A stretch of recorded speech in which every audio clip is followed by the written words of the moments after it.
And right here, right now, we go live on our Facebook page and on our YouTube channel. And we say a very good morning to Mr. Nico Kleinans. Thank you for your time, Nico. Good morning to you and also to the listeners. Well, as we've just heard, there are plenty of radio adverts coming linked to the coming election. And they're going to, some are going to be from the parties that are ruling, and some of them are going to be from opposition parties. And I've been around for feels like 300 years. And I know by now that the ruling party is always going to stress what they have achieved.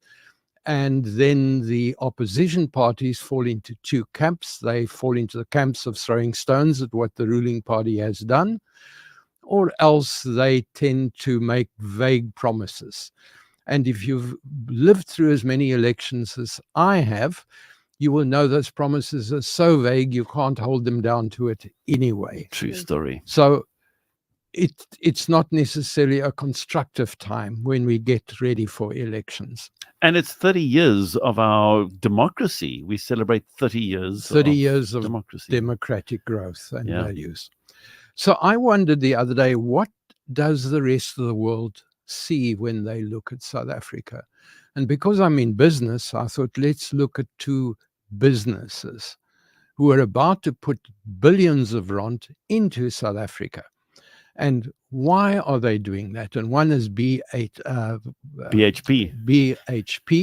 and they're trying to buy Anglo right now, Anglo American. And they are putting in billions of rand, and they're doing so in spite of the regulations that they're going to have to deal with by working in South Africa, because we're a very anti-competitive country right now. And we're dealing with cabinet who makes decisions, who've got the macro understanding of macroeconomics of a grade 6 scholar. They really are not very good at it. And in spite of that, this company wants to spend that kind of money.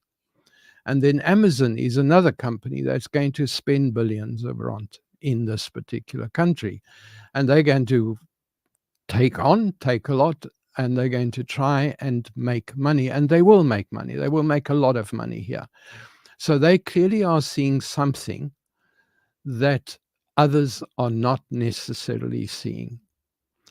So now I wondered, what then do we do as South Africans? Because the election's coming up and we need to make some kind of decisions.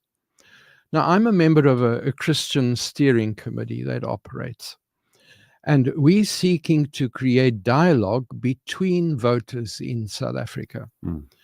And our members are all active Christians, and they're members of various churches. And they are of churches that don't necessarily agree. So the dialogue has got to be put together in a very sensitive way. And when we're having meetings, and we're about to have another public meeting in a couple of days' time, we've got to be very careful how we present the information. And often what we're trying to define is, who is our neighbor? Because that's really what the elections are all about. It's going to affect us. It's going to affect our neighbors. And so I would like listeners to consider some things as well when you decide who you're going to vote for. So I would suggest that each one of us firstly try and work out, what do we understand when we look at the concept of the new South Africa? We started using this term 30 odd years ago. What does that term actually mean to us? So if you're in South Africa and we're thinking of the elections, what does new South Africa mean to us? The second thing I would like us to consider is, what are our dreams for South Africa? Because we need to understand, what is it we want to see our country achieve? What are our dreams for our families?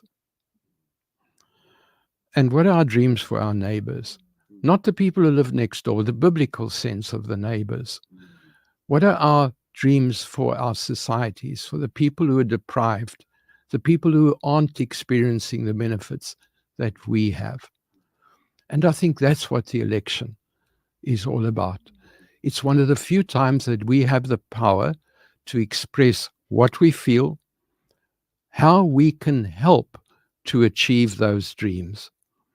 And once we've decided that, then it's a matter of saying, how do I use my 3 votes to achieve my understanding of the new South Africa, my understanding of the dreams, what I believe will be of benefit to my family, and what I believe will be of benefit to my neighbors. So instead of this being a pity party where I'm just going to throw stones and say, this is useless, I don't like what's happening in South Africa, I can say, I have an opportunity of making a change. Change means hope. And that is so much more positive than just complaining and doing nothing. So let's see this as a time of expressing hope and change in our country. Thank you so much, Nico.